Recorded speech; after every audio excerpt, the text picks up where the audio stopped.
Hello students welcome to my channel पिला माने the hidden cell समस्त को पिला माने मोर चैनल को स्वागत एवं तुम माने जेमिति जानिचो पिला माने आमे कंटिन्यू करूचोंदी कोन ना पोषण चैप्टर जोटा कि तुमरो 10th क्लास रो पिला माने कोन रहची ना फर्स्ट चैप्टर हो कि नहीं 10th क्लास रो पिला माने फर्स्ट चैप्टर जोटा कि तुमरो लाइफ साइंस रो ओके ता सहित पिला माने आमे ऑलरेडी तुमरो डिस्कशन करि सारलानी कोन ना थर्ड चैप्टर तुमरो जोटा रहिची बुझी पाले एवं तार इम्पोर्टेंट एमसीक्यू भी आमे तार डिस्कशन करि सारचोंते क्लियर ता सहित पिला माने जो हमर ए चैप्टर टा आमे डिस्कशन करूचोंती पोषण तो एई पोषण रे आज होची पिला माने कोन ना क्लास 2 ऑलरेडी आमे क्लास 1 रे तो आमे खाद्य कोन पे पोषण कोन आमे पिला माने जानि सारचोंते हं कि नै ता सहित माने आउ कोन जानिले ना खाद्यर प्रकार भेद विषय आमे डिस्कशन कले हं कि नै खाद्यर प्रकार भेद पिला माने आमे डिस्कशन कले एवं एही खाद्यर प्रकार भेद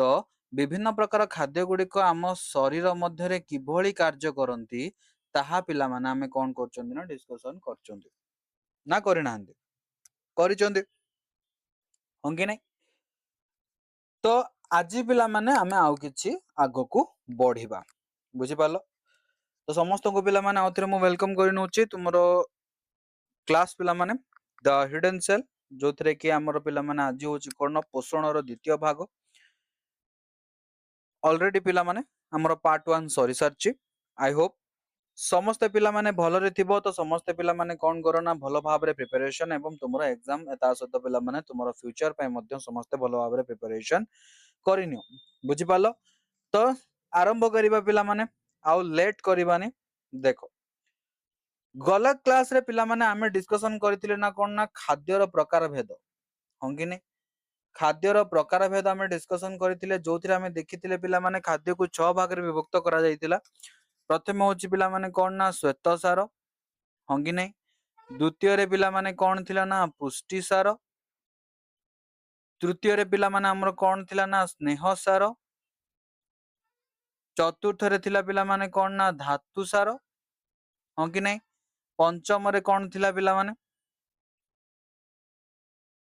खनिज लवण एवं षष्ठ रे पिला माने कोन थिला ना जल एई भली भाबरे कोन करा जायतिला ना पिला माने तुमरो खाद्यर प्रकार भेद को 6 भाग रे बा खाद्य गुडी को 6 भाग रे विभक्त करा जायतिला एवं ता सहित केउ प्रकारर खाद्य सार गुडी को हम शरीर रे किभली कार्य करिथांती बा केउतिर हमहु सहाय्य करथि ताहा मध्ये हम डिस्कशन करिचोंती बुझि पालो ता सहित खाद्यर प्रकार भेद अनुसार बा खाद्य ग्रहणर बा पोषण अनुसार पिला माने कोन करायतिला ना प्राणी बान को दुई भाग व्यक्त करायतिला बोले हमें जानिचोंती ना कोन कोन गोटे होची पिला माने कोन तुमरो स्वभोजी एवं आ गोटे होची परभोजी बुझि पालो पोषणर प्रकार भेद तो आज से परभोजी एवं स्वभोजी प्राणी मानक विषय आलोचना करिबा प्रथमे देख पिला माने कोन कहिछि ना पोषणर प्रकार भेद पोषण कोन ना खाद्य ग्रहण करुवा प्रणाली को बा खाद्य ग्रहण करिबा प्रणाली को पिला माने आमे कोन कहिथांती पोषण बोली कहिथांती ओके तो देखो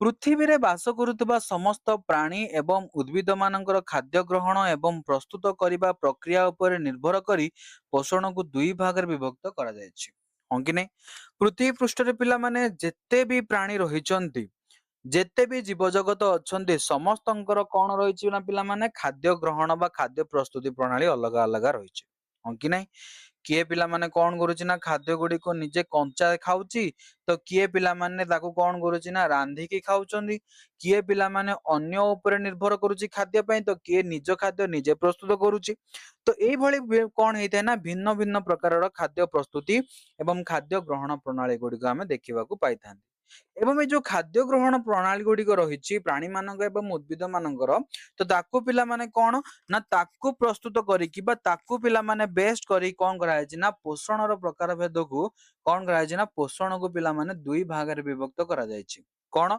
गोटे होछि पिला माने प्रथम होछि स्वभोजी एवं दुई नंबर रे होछि पिला माने कोन ना परभोजी बोली हम जहा को कहितांती बुझि पालो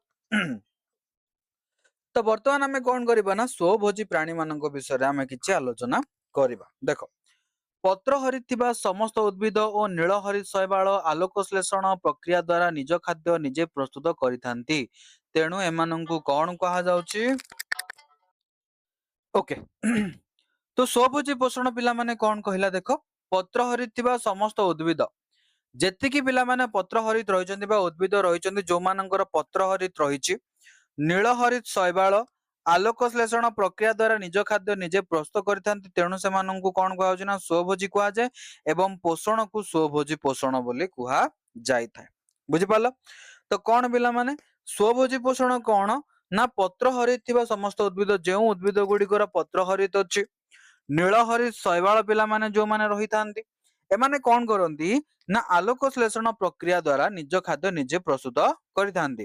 ଏବଂ ଆଲୋକ ଶ୍ଳେଷଣ ପ୍ରକ୍ରିୟା ପିଲାମାନେ କଣ ନା ଉଦ୍ଭିଦ ମାନେ କଣ କରିପାରନ୍ତି ନା ଉଦ୍ଭିଦ ମାନେ ପତ୍ର ମାଧ୍ୟମରେ ସୂର୍ଯ୍ୟାଲୋକର ଉପସ୍ଥିତିରେ ମୃତ୍ତିକାରୁ ଜଳ ଏବଂ ବାୟୁମଣ୍ଡଳରୁ ପିଲାମାନେ କାର୍ବନ ଡାଇଅକ୍ସାଇଡ କୁ ଗ୍ରହଣ କରିକି କଣ କରିପାରନ୍ତି ନା ରାସାୟନିକ ପ୍ରତିକ୍ରିୟା ଦ୍ୱାରା ନିଜ ପାଇଁ ଖାଦ୍ୟ ପ୍ରସ୍ତୁତ କରିବା ପ୍ରଣାଳୀକୁ ପିଲାମାନେ କଣ କୁହାଯାଏ ନା ଆଲୋକ ଶ୍ଳେଷଣ ପ୍ରକ୍ରିୟା ବୋଲି କୁହାଯାଏ। ବୁଝିପାରିଲ? ଯେହେତୁ ପିଲାମାନେ ସେମାନେ କଣ କରିପାରନ୍ତି ନା ନିଜ ଖାଦ୍ୟ ନିଜେ ପ୍ରସ୍ତୁତ କରିପାରନ୍ତି, ତେଣୁ ସେମାନଙ୍କୁ କଣ କୁହାଯାଏ ନା ସ୍ୱଭୋଜୀ ବୋଲି କୁହାଯାଏ। ସ୍ୱଭୋଜୀ ମାନେ କଣ ନା ନିଜ ପାଇଁ ଖାଦ୍ୟ ଏମାନେ ନିଜେ ପ୍ରସ୍ତୁତ କରିପାରନ୍ତି। କ୍ଲିୟର? ତା ସହିତ ଏବଂ ଏମାନଙ୍କର ପୋଷଣ ପ୍ରଣାଳୀକୁ ଆମେ କଣ କହିଥାନ୍ତି ନା ଏମାନଙ୍କ ପୋଷଣକୁ ଆମେ ସ୍ୱଭୋଜୀ ପୋଷଣ ବୋଲି କହିଥାନ୍ତି। କଣ କୁହାଯାଏ? ସ୍ୱଭୋଜୀ ପୋଷଣ ବୋଲି କୁହାଯାଏ। ସୂର୍ଯ୍ୟର ଆଲୋକ ଶକ୍ତିକୁ ବ୍ୟବହାର କରି ସବୁଜ କଣିକାର ଉପସ୍ଥିତିରେ ଅଙ୍ଗାରକାମ୍ଳ ଓ ଜଳ ମଧ୍ୟରେ ସଂଯୋଗ ଘଟାଇ ଶ୍ୱେତସାର ଜାତୀୟ ଖାଦ୍ୟ ପ୍ରସ୍ତୁତ କରିଥାନ୍ତି। ହଁ କି ନାଇଁ? ଏବେ ବର୍ତ୍ତମାନ ମୁଁ ତୁମକୁ କହିଲି କଣ ପିଲାମାନେ ନା ଅଙ୍ଗାରକାମ୍ଳ ଏବଂ ଜଳ ପିଲାମାନେ କାହାର ସବୁଜ କଣିକାର ଉପସ୍ଥିତିରେ ଆଲୋକ ଶକ୍ତିକୁ ବ୍ୟବହାର କରିକି କଣ କରିଥାନ୍ତି ନା ଶ୍ୱେତସାର ଜାତୀୟ ଖାଦ୍ୟ ଏମାନେ ପ୍ରସ୍ତୁତ କରିଥାନ୍ତି। ଏହାକୁ ଆଲୋକ ଶୋଷଣ ପ୍ରକ୍ରିୟା ବୋଲି କୁହାଯାଇଥାଏ।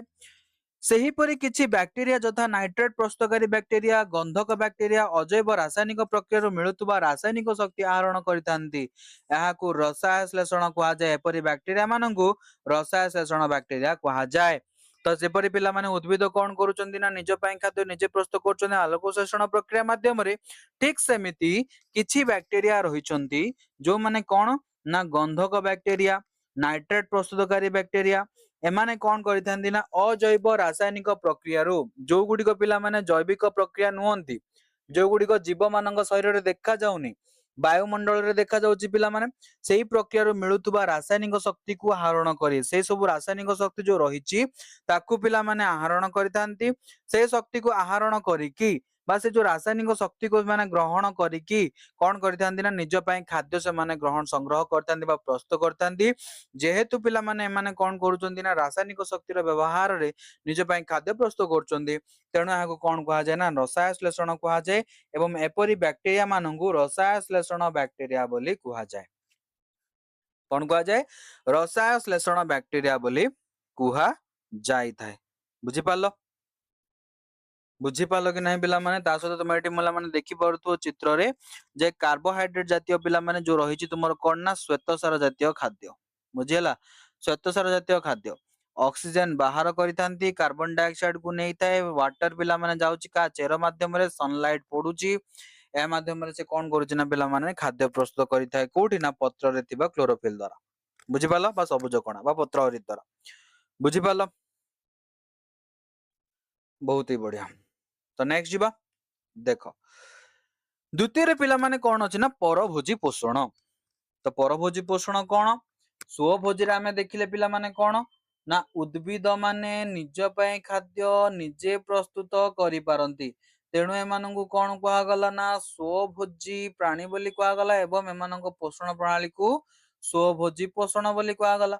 କିନ୍ତୁ ପରଭୋଜୀ ପୋଷଣ କଣ ନା ଏମାନେ ପିଲାମାନେ ପୋଷଣ ବା ଖାଦ୍ୟ ପାଇଁ ଅନ୍ୟ ପ୍ରାଣୀ କିମ୍ବା ଉଦ୍ଭିଦ ମାନଙ୍କ ଉପରେ ନିର୍ଭର କରିଥାନ୍ତି। କଣ କରନ୍ତି ନା ଖାଦ୍ୟ ବା ପୋଷଣ ପାଇଁ ଏମାନେ କଣ କରିବେ ନା ଅନ୍ୟ ପ୍ରାଣୀ ଉପରେ କିମ୍ବା ଉଦ୍ଭିଦ ମାନଙ୍କ ଉପରେ ନିର୍ଭର କରିଥାନ୍ତି ଏବଂ ଏହି ପ୍ରାଣୀ ମାନଙ୍କର ପୋଷଣ ପ୍ରଣାଳୀକୁ ପରଭୋଜୀ ପୋଷଣ ବୋଲି କୁହାଯାଏ। ବୁଝିହେଲା? ତେଣୁ ଏମାନଙ୍କର ପୋଷଣ ପ୍ରଣାଳୀକୁ ପିଲାମାନେ କଣ କୁହାଯାଉଛି ନା ପରଭୋଜୀ ପୋଷଣ ବୋଲି କୁହାଯାଏ। ଯେହେତୁ ଏମାନେ ଖାଦ୍ୟ ପାଇଁ କଣ କରିଥାନ୍ତି ନା ପର ଉପରେ ନିର୍ଭର କରିଥାନ୍ତି। କାହା ଉପରେ? ପର ଉପରେ ବା ଅନ୍ୟ ଉପରେ ପିଲାମାନେ କଣ କରିଥାନ୍ତି ବା ନିର୍ଭର କରିଥାନ୍ତି। ତେଣୁ ଏମାନଙ୍କୁ କଣ କୁହାଯାଏ ନା ପରଭୋଜୀ ପୋଷଣ ବୋଲି କୁହାଯାଏ। ବୁଝିପାରିଲ? ତ ଏଇ ଯୋଉ ପରଭୋଜୀ ପୋଷଣ ରହିଛି ପିଲାମାନେ, ଏମାନଙ୍କର ମଧ୍ୟ ପୋଷଣ ପ୍ରକ୍ରିୟା ପିଲାମାନେ ଭିନ୍ନ ଭିନ୍ନ। तो से भिन्नता को परिलक्षित करिकी एमानंकु मुख्यतः चारि प्रकार भागरे पिला माने विभक्त करा जायछि केते भागरे ना चारि प्रकारर विभक्त करा जायछि कोन कोन गोटे होछि पिला माने परजीवी पोषण परजीवी पोषण कोन ना जेउ माने अन्य जीवंत उद्भिद बा प्राणी मानक शरीर भितरे किंबा बाहरे वास करंती एवं सेमानंग ठारू खाद्य संग्रह करितांती एमानंकु आमे कोन कहिले ना एमानंकु परजीवी एवं पोषण को परजीवी पोषण बोली कुहा जाय एमाने कोन करंती ना अन्य जीवंत उद्भिद किंबा प्राणी मानक शरीर भितरे रहिबे नचेत बाहरे माने वास करथांती बुझी पारलो तो एमानंकर शरीर भितरे किंबा अन्य जीवंत उद्भिद शरीर भितरे किंबा तार बाहरे शरीर बाहरे वास करथांती एवं सेमानंक ठारू ही बा सेमाने जो जीव जो उद्भिद बा जो प्राणी शरीर रे वास करंती सेमानंक पाखरु ही खाद्य संग्रह करिथांती तेणु एमानंकु कोन कुहा जाय नेबे परजीवी बोली कुहा जाय एवं एमानंक पोषण प्रणाली को परजीवी पोषण बोली कुहा जाउछ बुझी पाला समस्ते ठीक अछि एमाने जेउ प्राणी बा उद्भिद शरीर रे वास करंती सेमानंकु भोजदाता बोली कुहा जाय कोन कुहा जाय एमाने जेउ प्राणी बा उद्भिद शरीर रे वास करंती बुझी पारिलो एमाने कोन करंती ना पिला माने जो परजीवी प्राणी माने जेउ परजीवी प्राणी माने जेउ उद्भिद किंबा प्राणी शरीर रे वास करिवे सेमानंकु कोन कुहा जिवो ना भोजदाता बोली कुहा जाय काहेकि कुहा जाय भोजदाता ना सेमाने कोन करंती ना सेमाने भोजन दान करंती कोन करंती भोजन दान करंती पिला माने काहाकू परजीवी प्राणी माननकू तेणु सेमानंकु कोन कुहा जाय ना भोजदाता बोली कुहा जाय एवं एही प्राणी माने कोन करिवे ना जा शरीर रे वास करिवे ता ठारू खाद्य खाइबे एवं तार ही अनिष्ट करिवे बुझी पारलो कोन करिवे ना तार ही अनिष्ट करिथांती बा भोजदातार ही अनिष्ट करिथांती बुझी पारलो जेमिति पिला माने तुमे जानिचो जे समस्तंक शरीर रे पिला माने कोन थाए ना उकुणी थाए हां कि नहीं उकुणी थाए कि नहीं तो उकुणी जो रही थांती उकुणी कोउठु खाद्य खाए उकुणी पिला माने जहा शरीर रे थिबो ता शरीर रु खाइबो मनुष्य शरीर रे थाए हां कि नहीं तो मनुष्य शरीर रे रहिला माने मनुष्य शरीर रु ही से कोन करिवो ना खाद्य खाइबो एवं मनुष्य शरीर को ही से कोन करिवो ना क्षति पहुंचेइबो बुझी पारलो तो एठी मनुष्य पिला माने कोन मनुष्य होउची पिला माने एठी भोजदाता जेहेतु से भोजन दान करूची तेणु आको कोन कुहा जाय ना भोजदाता बोली कुहा जाय भोजदाता शरीर भितरे वास करुवा प्राणी मानक अंत परजीवी किछि अछन जो माने कोन करिथांती ना उद्भिद हो किंबा प्राणी हो सेमानक शरीर भितरे वास करिवे भोजदातार शरीर भितरे वास करिवे तांको आमे कोन कहबा ना अंत परजीवी एवं शरीर बाहरे वास करुवा प्राणी मानक कोन कुहा जाय बाह्य परजीवी बोली कुहा जाय जो माने शरीर बाहरे वास करंती सेमानक कोन कुहा जाय ना बाह्य परजीवी बोली कुहा जाय थाए उदाहरण पिला माने कोन देखो मलांग निर्मूली राफ्लेस या आदि होची यार गोटे गोटे उदाहरण बुझी पाछो कोन मलांग निर्मूली एवं राफ्लेस या होची पिला माने कोन यार गोटे गोटे उदाहरण क्लियर समस्ते बुझी पारलो परभोजी पोषण प्रथम रही पिला माने कोन ना परजीवी पोषण क्या कुहा जाय बुझी पारलो आगु को जिबा देखो तो आगु जीवा पूर्व जमीती कि पिला माने तुम माने जानिचो न्यू चैनल पिला माने जोटा कि कंप्लीटली बायोलॉजी ऊपर डेडिकेटेड जोतरे कि तुम मानन पिला माने कोन ना free classes all biology classes okay ता सहित पिला माने नोट्स भी तुमको मिलेबो ओके एवं इंपोर्टेंट क्वेश्चन पिला माने एवं ता सहित संपूर्ण रूप से प्रैक्टिस मते तुमको एही ठारे ही करा जिवो बुझियला तो ए सब जिनस कंप्लीटली पिला माने तुमको फ्री ऑफ कॉस्ट टंकाटे मध्य दबाकू पड़िबो नै फ्री ऑफ कॉस्ट मिलेबो ओके तो जथा शीघ्र पिला माने समस्त तुम मानकर काम कोन तुम मानकर काम केवल पिला माने गोटी वीडियो टी को शेयर करिबा लाइक करिबा एवं कमेंट रे तुमरो ओपिनियन जणेबा ता सहित पिला माने चैनल को कोन करिबा दरकार सब्सक्राइब करिबा दरकार क्लियर सब्सक्राइब करिबा दरकार बुझी पाल ता सहित तुम माने कौन करि परिबो ना प्रत्येकटी क्लास रो अपडेट पई कौन करि परिबो ना तुम माने हमर टेलीग्राम चैनल रे जॉइन करि परिबो जहा कि पिला माने तुमरो डिस्क्रिप्शन बॉक्स रे तुमको लिंक प्रोवाइड कर दिया जाय छै। ओके बुझि पालो। ओके तो आगु जीवा देखो प्रथमे गला पिला माने कोन ना परभोजी पोषण। वर्तमान देखिबा प्राणी सम पोषण। प्राणी सम पोषण कोन एही प्रणाली रे प्राणी माने उद्भिद बा अन्य प्राणी को संपूर्ण अथवा आंशिक भाव रे खाद्य रूपे ग्रहण करितांती। बुझि पालो कोन एहा को प्राणी बा प्राणी सम पोषण बोली कहा जाय। कोन आ गोटे उद्भिद हो किंबा गोटे प्राणी हो से कौन करिवो ना अन्य उद्भिद किंबा प्राणी को संपूर्ण अथवा आंशिक भाव रे खाद्य रूपे ग्रहण करिथाय। ताको आमे कौन कहिबा प्राणी बा प्राणी सम पोषण बोली कहि पाइबा। बुझि पालो जेमिति कि पिला माने कौन होउची ना बाघ पिला माने कौन करिथाय ना हरिण को खाइथाय। हां कि नहीं से गोटे प्राणी को खाउची हरिण पिला माने कौन खाउची ना घास को खाउची कि नहीं घास पूरा खाई जाई थे हरिण हां कि नहीं तो यह होची पिला माने कौन प्राणी सम पोषण। बाघ एटी पिला माने कौन करिथाय ना हरिण को पूरा खाई दे नचे ता पेट जदि अधारे भरी गला अधारु छाड़ी कि से पळाय हां कि नहीं तो यह होची पिला माने से कौन ना प्राणी सम पोषण। एही प्रणाली रे प्राणी माने उद्भिद बा अन्य प्राणी को संपूर्ण अथवा आंशिक भाव रे खाद्य रूपे ग्रहण करितांती किबळी संपूर्ण किंबा आंशिक भाव रे खाद्य रूपे ग्रहण करितांती। यह को प्राणी बा प्राणी सम पोषण बोली कहा जाय। परजीवीय प्राणी को छाड़ी अन्य समस्त आहार अंतर्भुक्त कहा कहा को छाड़ी कि परजीवीय प्राणी जो माने पिला माने परजीवी बुझि पालो परजीवी के प्रथम आमे पढ़िले से माने गोटे भोजदातर शरीर बाहर किंबा शरीर भितरे वास करितांती। बुझि पालो एवं सेमानंग शरीर ही खाद्य से माने ग्रहण करितांती किंतु एठी प्राणी समय कोन होची पिला माने गोटे प्राणी आ गोटे प्राणी को ही खाई दउची। बुझि पारछ तो तेणु एठी कहा गला परजीवीय प्राणी को छाड़ी अन्य समस्त पिला माने हार अंतर्भुक्त। खाद्यर परिपाक पर सरलीकृत खाद्यर आत्मीकरण बा अंतग्रहण होइथाय एवं शरीर गठन रे सहायता होइथाय। जेमिति तुमे माने पिला माने समस्त पढ़िथिबो आगुरु जे खाद्य पिला माने आमे खाआंती आमे खाद्य खाई सारिबा परे हम शरीर भितरे सरलीकृत होइथाय। सरलीकृत हेबा परे ता पिला माने कोन होइथाय हम विभिन्न कोष मानंग निकट रे पहुंचे कोष मानंग निकट रे पहुंचिया परे सेतिरु कोन होइथाय ना पिला माने शक्ति सृष्टि होइथाय। बुझि पालो बा विभिन्न उपादान गुडी को सृष्टि होइथाय जे गुडी कोन करथांती ना हमकु सहाय्य करथांती हमर शरीर गठन रे। ओके ठीक से बोली आकु प्राणी सम पोषण बोली कहा जाय। वर्तमान देखिया पिला माने मृतपजीवीय पोषण। मृतपजीवीय पोषण कोन ना जो माने पिला माने मृत ऊपर बा मृत प्राणी किंबा उद्भिद मानन ऊपर निर्भर करथांती कोन कहिछि देखो ए माने मृत गलित पचासडा उद्भिद किंबा प्राणी मानन ऊपर खाद्य पर निर्भर करथांती। बुझिपाल कहा उपर निर्भर करिवे मृत प्राणी गलित प्राणी पचासडा प्राणी किंबा उद्भिद मानक शरीर उपरे माने कोन करथांती ना निर्भर करथांती खाद्य पई केवल केबे मध्ये माने जीवंत प्राणी किंबा उद्भिद मानक पाखरे मानक हमें देखिबा को पाइबा नाही एमानंकु मृतपजीवीय पोषण बोली कहा जाय। जेहेतु माने मृत उद्भिद किंबा प्राणी मानक शरीर को निजर खाद्य रूप व्यवहार करथांती बा सेमानक शरीर खाद्य पर निर्भर करथांती तेणु एमानंकु मृतपजीवीय पोषण कहा जाय। एमाने खाद्य ग्रहण करबा पूर्व शरीर पाचक रस क्षरण कर शरीर बाहर जटिल खाद्य को सरल खाद्य परिणत कर देथांती।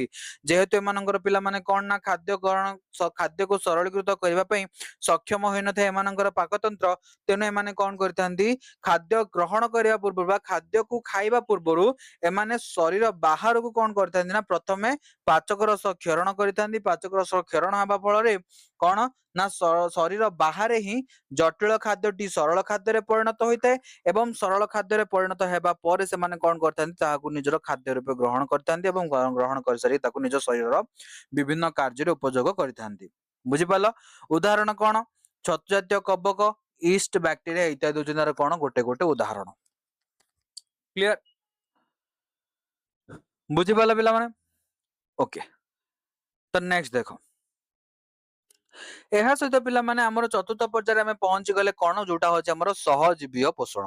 କଣ ସହଜୀବୀୟ ପୋଷଣ ତ ସହଜୀବୀୟ ପୋଷଣରେ କଣ ହୁଏ ଦେଖ ଦୁଇଟି ସମ୍ପୂର୍ଣ୍ଣ ଭିନ୍ନ ଜାତିର ପ୍ରାଣୀ ଅଥବା ଉଦ୍ଭିଦ ଓ ପ୍ରାଣୀ ଓ ଅଣୁଜୀବ କିମ୍ବା ଉଦ୍ଭିଦ ଅଣୁଜୀବ କେହି କାହାର କ୍ଷତି ନ କରି ପରସ୍ପର ମଧ୍ୟରେ ପୋଷଣର ଆଦାନ ପ୍ରଦାନ କରି ଏକାଠି ବାସ କରିଥାନ୍ତି। ବୁଝିଲା ଯେମିତି କି ପିଲାମାନେ ତୁମେ ଏବଂ ତୁମର ସାଙ୍ଗ दुई जण जाक कौन कर जेतेबेले एग्जाम चले तुम्हें किसी क्वेश्चन आंसर जानिच मन कर 5टी क्वेश्चन पड़ी प्रथम रु 3टा क्वेश्चन तो आंसर तुमको जना तुम सांग को पिला माने बाकी 2टा क्वेश्चन आंसर जना ओके तो तुम्हें ये कौन कर ना तुम्हें से 3टा जाक क्वेश्चन आंसर तुम सांग को देदेल तुम सांग पिला माने से 2टा जाक क्वेश्चन आंसर तुमको देदेला तो एटा कौन होची ना सहजीविता तार भी पिला माने 5टा जाक क्वेश्चन 5टा जाक पूर्ण हो गला तुमर मध्य 5 रु 5 पूर्ण हो गला हाँ कि नहीं उभय उभय को ये साहाଯ୍य कल हाँ कि नहीं कहीं कहार क्षति कल कि क्षति करन तुम्हें ये कौन कल ना परस्पर को साहाଯ୍य कल ताकू पिला माने कौन कह जाए ना सहजीवीय पोषण बोली आम कहि परिबा बुझिपाल दुईटी संपूर्ण भिन्न जातिर प्राणी अथवा उद्भिद प्राणी हो पारती प्राणी अणुजीव हो पारती उद्भिद अणुजीव हो पारती तो एमाने कौन ना कहीं कहार क्षति न करी परस्पर मध्य पोषण आदान प्रदान करिथांती या जड़े पोषण तैयारी कले आउ जन को पठेब सी पोषण तैयारी करी आपको पठेब एभली भाव में कौन करथांती ना आदान प्रदान कर एकाठी बास करिथांती एहाको कौन कहा जाए ना सहजीविता एवं पोषण प्रणाली को सहजीवीय पोषण बोली कहा जाए कौन याको सहजीवीय जीविता एवं पोषण प्रणाली को कौन कहा जाए ना सहजीवीय पोषण प्रणाली बोली कहा जाए बुझिपाल उदाहरण कौन ना जेपरिक मनुष्यर अंतनली रे बास करुवा Escherichia coli bacteria vitamin B12 तैयारी करता है जहां आम कौन कहते सायनकोबालामिन बोले आम जहाँ कहते पिला माने से कौन करता है इस्टेरिचिया कोलाई पिला माने मनुष्य शरीर अंतनली रे बास करता है एवं विटामिन B12 प्रस्तुत करता है तो प्रस्तुत कर से कौन करे ना जोगाई थांती काहाकू जोगेब ना आमको जोगाई थाए ता प्रतिबदल से कौन करे ना मनुष्य अंतनली सरलीकृत खाद्य ग्रहण करता है बुझिपाल खाद्य नौची एवं कौन विटामिन B12 प्रस्तुत करके आमको से जोगौछि बुझिपाल बुझिपाल समस्ते ठीक अच्छे खाद्याभ्यास को आधार कर मुख्यतः 3टी जातिर प्राणी अच्छा पिला माने हमर पृथ्वी पृष्ठ रे बुझिपाल केते प्रकार 3 प्रकार प्राणी प्रथम होचंदी शाकाहारी द्वितीय मांसाहारी एवं तृतीय रहिले पिला माने सर्वाहारी ताहाको तुमको पिला माने बुझियाको पड़िबो नाही काहेकि ना शाकाहारी काहाकू ना जो माने पिला माने उद्भिद बा उद्भिदजात पदार्थ को भक्षण करथांती मांसाहारी कौन जो माने अन्य प्राणी बा प्राणीज द्रव्य भक्षण करथांती सर्वाहारी कौन पिला माने उभय मांसाहारी खाउतबे एवं शाकाहारी भी होइतिबे माने खाद्य से माने कोनोसी बाछ विचार करंती नै जहा खाद्य उपयोगी ताहा से माने भक्षण करथबे उद्भिद भितर आसला उद्भिद भितर खाइले प्राणी आसिला प्राणी को से माने खाइले तो से माने कोन कहा जाय ना सर्वाहारी बोली कहा जाय क्लियर बुझी पाल पिला माने परजीवी पोषण परभोजी पोषण स्वभोजी पोषण दुईटी भितर पार्थक्य जानि परलो परभोजी पोषण पिला माने जो 4टी पर्याय रहिछि बा 4टी प्रकार भेद रहिछि ताहा मध्ये तुमे जानि परलो अंकिना जानि परलो नै बुझी पाल पिला माने एतिकी तो नेक्स्ट जीव तो प्रथम पिला माने आज आमे आलोचना करिबा कोन ना आलोक श्लेषण प्रक्रिया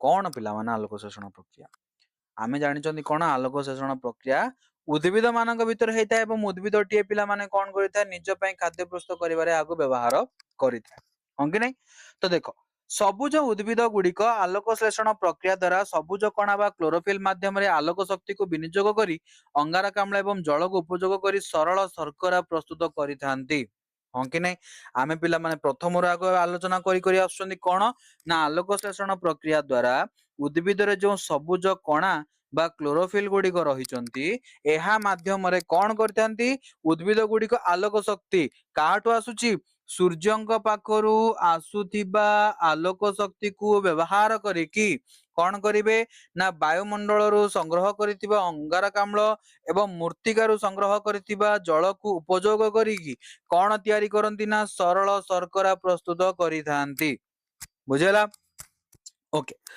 पत्र को उद्भिदर रोषेई घर बोली कहा जाए कारण कौन पिला माने कहीं पत्र रे ही उद्भिद पाई खाद्य प्रस्तुत हेइथाय बुझी पाल पत्र को उद्भिदर रोषेई घर कहा जाए कारण उद्भिदर सबुज पत्र रे खाद्य प्रस्तुत हेइथाय तेणु उद्भिदर सबुज पत्र आलोक श्लेषण प्रक्रिया निमंते आधार अटे जेउ स्थान रे कार्यटी संपादन होता है ताकू पिला माने कौन कहा जाए ना आधार बोली कहा जाए जेमिति आम घरे रही पिला माने कौन ना रोषेई घर अच्छी तो रोषेई घरे आमे कौन करंती पिला माने रोषेई घरे आमे कौन करिथांती ना खाद्य प्रस्तुत करिथांती तो ताकू पिला माने आमे कौन कहिथांती ना आधार बोली कहा जाए काहाकू रोषेई घर को पिला माने आधार बोली कहा जाए एवं ता सहित ରୋଷେଇ ଘରେ ବ୍ୟବହୃତ ହଉଥିବା ବିଭିନ୍ନ ପ୍ରକାରର ଜିନିଷ ଯେମିତି କି ଚୁଲି, ହାଣ୍ଡି, କଡେଇ ଏ ସବୁ ଗୁଡିକୁ ପିଲାମାନେ କଣ କୁହାଯାଏ ନା ସଂସ୍ଥା ବୋଲି କୁହାଯାଏ। କଣ କୁହାଯାଏ? ସଂସ୍ଥା ବୋଲି କୁହାଯାଏ। ଠିକ ସେଇଭଳି ପିଲାମାନେ ପତ୍ରକୁ ପିଲାମାନେ ଆଲୋକ ଶ୍ଲେଷଣର କଣ କୁହାଯାଏ ନା ଆଧାର ବୋଲି କୁହାଯାଏ ଏବଂ ପତ୍ରରେ ଥିବା ଷ୍ଟୋମ ବା ଷ୍ଟୋମାଟାକୁ କଣ କୁହାଯାଏ? ଉଦ୍ଭିଦରେ ସଂସ୍ଥା ବୋଲି କୁହାଯାଇଥାଏ। କ୍ଲିୟର ବୁଝିପାରିଲ କାହିଁକି ନା ପିଲାମାନେ ପତ୍ରରେ ଥିବା ଷ୍ଟୋମ ବା ଷ୍ଟୋମାଟା କଣ କରିଥାନ୍ତି? ଖାଦ୍ୟ ପ୍ରସ୍ତୁତ କରିବାରେ ସାହାଯ୍ୟ କରିଥାନ୍ତି ବା ଆଲୋକ ଶୋଷଣ ପ୍ରକ୍ରିୟା କରିବାରେ ସାହାଯ୍ୟ କରିଥାନ୍ତି। ସବୁଜ ପତ୍ରର ଅନ୍ତଃଗଠନ ସବୁଜ ରଙ୍ଗଯୁକ୍ତ ପାଲିସେଡ ଓ ସ୍ପଞ୍ଜ ପାରେନକାଇମା ଟିସ୍ୟୁ ଦ୍ୱାରା ଗଠିତ ହୋଇଥାଏ। ଆମେ ଆଗକୁ ଦେଖିବା ପିଲାମାନଙ୍କର ଚିତ୍ର ମଧ୍ୟ ଅଛି। ବୁଝିଲା? ଏହି ଦୁଇ ପ୍ରକାର ଟିସ୍ୟୁର କୋଷ ଭିତରେ କ୍ଲୋରୋପ୍ଲାଷ୍ଟ ରହିଥାଏ। ତା ସହିତ କ୍ଲୋରୋପ୍ଲାଷ୍ଟ ମଧ୍ୟରେ ଥିବା ତରଳ ପଦାର୍ଥକୁ ଷ୍ଟ୍ରୋମା କୁହାଯାଏ ଏବଂ ଏହା ମଧ୍ୟରେ ବିଭିନ୍ନ ଏନଜାଇମ ଓ ପୋଷକ ରହିଥାଏ। କ୍ଲୋରୋପ୍ଲାଷ୍ଟ ମଧ୍ୟରେ ଥିବା ଷ୍ଟ୍ରୋମା ରସରେ ଗ୍ରାନା ଏବଂ ଥାଇଲାକଏଡ ରହିଥାଏ। ବୁଝିପାରିଲ? ତ ବର୍ତ୍ତମାନ ପିଲାମାନେ ଆମେ କଣ କରିବା ନା ଚିତ୍ର ଗୁଡିକ ଦେଖିବା। ତ ପ୍ରଥମେ ପଢି ନେବା ତାପରେ ଆମେ ଚିତ୍ର ଗୁଡିକୁ ଭଲ ଭାବେ ଦେଖିବା। ଥାଇଲାକଏଡ କଣ ଦେଖ? ଦ୍ୱିସ୍ତରୀୟ ଝିଲ୍ଲି ସଦୃଶ ଦୀର୍ଘ ସରୁ ଚେପ୍ଟା ଥଳି ସଦୃଶ ଦେଖାଯାନ୍ତି। କିଭଳି? ଏଇଭଳି ପିଲାମାନେ ଦେଖିବାକୁ ମିଳିବେ।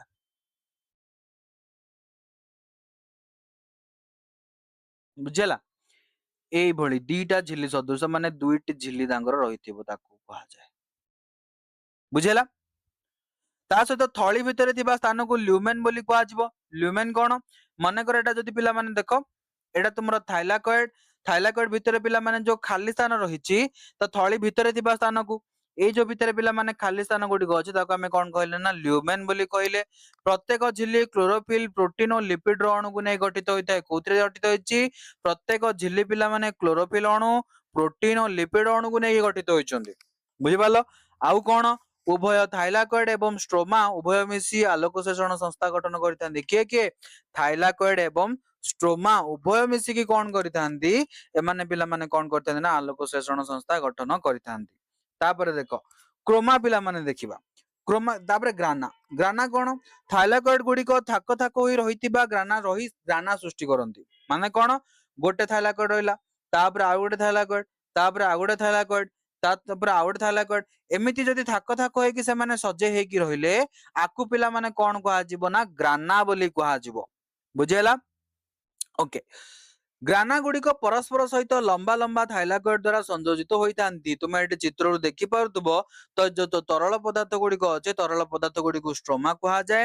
ତା ସହିତ ପିଲାମାନେ ଥାଇଲାକଏଡ ତୁମେ ଦେଖିପାରୁଥିବ ଏଠି ଲମ୍ବା ଲମ୍ବା ଅଂଶ ଗୁଡିକ ରହିଛି ଯାହାକୁ ପିଲାମାନେ ଥାଇଲାକଏଡ କୁହାଯାଏ ଏବଂ ଏ ଯୋଉ ରହିଛି ପିଲାମାନେ ଗୋଟେ ବ୍ଲକ ପୁରା ଏଇ ବ୍ଲକ କୁ ପିଲାମାନେ କଣ କୁହାଯାଉଛି ନା ଗ୍ରାନା ବୋଲି କୁହାଯାଉଛି। ବୁଝିପାରିଲ? ଏବଂ ସମ୍ପୂର୍ଣ୍ଣକୁ ନେଇକି କଣ ତିଆରି ହଉଛି ନା କ୍ଲୋରୋପ୍ଲାଷ୍ଟ ତୁମର ତିଆରି ହେଇଥାଏ ଯିଏକି ପିଲାମାନେ ସାହାଯ୍ୟ କରେ କଣ ନା ଆଲୋକ ଶୋଷଣ ପ୍ରକ୍ରିୟା କରିବାରେ ଏବଂ ଏହା ମଧ୍ୟରେ ଉଭୟ ଥାଇଲାକଏଡ ଏବଂ ଷ୍ଟ୍ରୋମା ମିଶି କଣ କରିଥାନ୍ତି ନା ଆଲୋକ ଶ୍ଲେଷଣ ସଂସ୍ଥା ଗଠନ କରିଥାନ୍ତି। ଓକେ। ତ ବର୍ତ୍ତମାନ କଣ କରିବା ନା ଆମେ କିଛି ଜିନିଷ ଦେଖିବା। ଦେଖ ପତ୍ରଟିଏ ରହିଲା, ପତ୍ରରୁ ପିଲାମାନେ ଆସିଲା ଦେଖ ଏଠି ତ ପତ୍ରକୁ ଯେତେବେଳେ ଆମେ କଣ କରିବା ନା ମାଇକ୍ରୋସ୍କୋପ ନେଇକି ଟିକେ ଜୁମ କଲେ ଜୁମ ଆଉଟ କରିବା ଯଦି ଆମେ ନର୍ମାଲ ଦେଖିବା ତାହେଲେ ଏମିତି ଦେଖାଯିବ। ତା ସହିତ ଆଉ ଯଦି ଜୁମ ଆଉଟ କରିକି କମ୍ପାଉଣ୍ଡ ମାଇକ୍ରୋସ୍କୋପରେ ଆମେ ତାକୁ ଭଲ ଭାବେ ଦେଖିବା ତାହେଲେ ଏଇ ଯୋଉ ଦେଖିପାରୁଥିବ ଆମେ ଏଠି ଛୋଟ ଛୋଟ ରନ୍ଧ୍ର ଗୁଡିକ ଯାହାକୁ ଆମେ କଣ କହିଥାନ୍ତି ଷ୍ଟୋମାଟା ବୋଲି କହିଥାନ୍ତି। ଏଗୁଡିକ ଷ୍ଟୋମାଟା ପିଲାମାନେ। ତା ସହିତ ବର୍ତ୍ତମାନ ଦେଖ ପିଲାମାନେ କଣ ନା ଯେମିତି ତୁମକୁ କୁହାଗଲା ପତ୍ରର କେମିତି ତିଆରି ହେଇଛି ନା ପତ୍ରର ଧାର ଯଦି ଆମେ ନେଇକି ତାକୁ ପିଲାମାନେ ଦେଖିବା ତାହେଲେ କେମିତି ଦେଖ ପାଲିସେଡ ପାରେନକାଇମା ରହିଛି, ତା ତଳକୁ ପିଲାମାନେ କ୍ଲୋରୋପ୍ଲାଷ୍ଟ, ତା ତଳକୁ ପିଲାମାନେ ଉଭୟ ପାର୍ଶ୍ୱରେ କଣ ରହିଛି ନା ସ୍ପଞ୍ଜ ପାରେନକାଇମା ଉଭୟ ପାର୍ଶ୍ୱରେ ରହିଛି ଉଭୟ ମଧ୍ୟରେ, ତାପରେ ମଝିରେ ପିଲାମାନେ ସେମାନଙ୍କର କ୍ଲୋରୋପ୍ଲାଷ୍ଟ ଏବଂ ଉପର ଭାଗରେ ପାଲିସେଡ ପାରେନକାଇମା ରହିଛି। ଓକେ। ଏବଂ ଏଇ ଯୋଉ ରହିଛି ପିଲାମାନେ କ୍ଲୋରୋପ୍ଲାଷ୍ଟ ଗୁଡିକ ତ କ୍ଲୋରୋପ୍ଲାଷ୍ଟକୁ ଆମେ ଏଠି ଜୁମ ଆଉଟ କରିକି ଦେଖିପାରିବା ଷ୍ଟ୍ରୋମା ଥାଇଲାକଏଡ ଏବଂ ଗ୍ରାନା ଯାହାକୁ ଆମେ କ୍ଲୋରୋପ୍ଲାଷ୍ଟ ବୋଲି କହିଥାନ୍ତି। ଆମେ ପୂର୍ବରୁ ମଧ୍ୟ এই ଚିତ୍ରଟିକୁ ଦେଖିଲେ। ବୁଝିପାରିଲ ପିଲାମାନେ? ପତ୍ରଟି କିଭଳି ଏଇଭଳି ଭାବରେ ପିଲାମାନେ କଣ ହେଇଛି ନା ତୁମ ଉଦ୍ଭିଦ ମାନଙ୍କର ଆରେଞ୍ଜମେଣ୍ଟ ହେଇକି ରହିଥାଏ ଏବଂ ଯେମାନଙ୍କ ଭିତରେ କ୍ଲୋରୋପ୍ଲାଷ୍ଟର ଉପସ୍ଥିତି ତୁମେ ଦେଖିପାରିଲ ଯୋଉଠିକି ପିଲାମାନେ କ୍ଲୋରୋପ୍ଲାଷ୍ଟ ରହିଥାଏ ସେଠି ସେମାନେ କଣ କରିପାରନ୍ତି ନିଜ ପାଇଁ ଖାଦ୍ୟ ସେମାନେ ପ୍ରସ୍ତୁତ କରିପାରିଥାନ୍ତି। କ୍ଲିୟର ପିଲାମାନେ? କ୍ଲିୟର ସମସ୍ତଙ୍କର? ବହୁତ ହି ବଢିଆ। ଆଇ ହୋପ ପିଲାମାନେ ସମସ୍ତେ ଆଜିର କ୍ଲାସ ସମସ୍ତଙ୍କୁ ଭଲ ଲାଗିଥିବ ନିଶ୍ଚିନ୍ତ ରୂପରେ। ଯଦି ପିଲାମାନେ ତୁମର କିଛି ବି ଡାଉଟ ଅଛି ତାହା ତୁମମାନେ ମତେ କଣ କରିପାରିବ ନା କମେଣ୍ଟ ସେକ୍ସନ ରେ ପିଲାମାନେ କମେଣ୍ଟ କରିକି ଜଣାଇ ପାରିବ ଯାହା ଫଳରେ ମୁଁ ତୁମମାନଙ୍କ ଡାଉଟ ସବୁ କିଛି କ୍ଲିୟର କରିପାରିବି। କ୍ଲିୟର? ଓକେ। ଯଦି ପିଲାମାନେ କ୍ଲାସଟି ଭଲ ଲାଗିଛି ତାହେଲେ ନିଶ୍ଚିନ୍ତ ରୂପରେ ଲାଇକ୍ କରିବା ପାଇଁ କେହି ଭୁଲିବ ନାହିଁ ପିଲାମାନେ।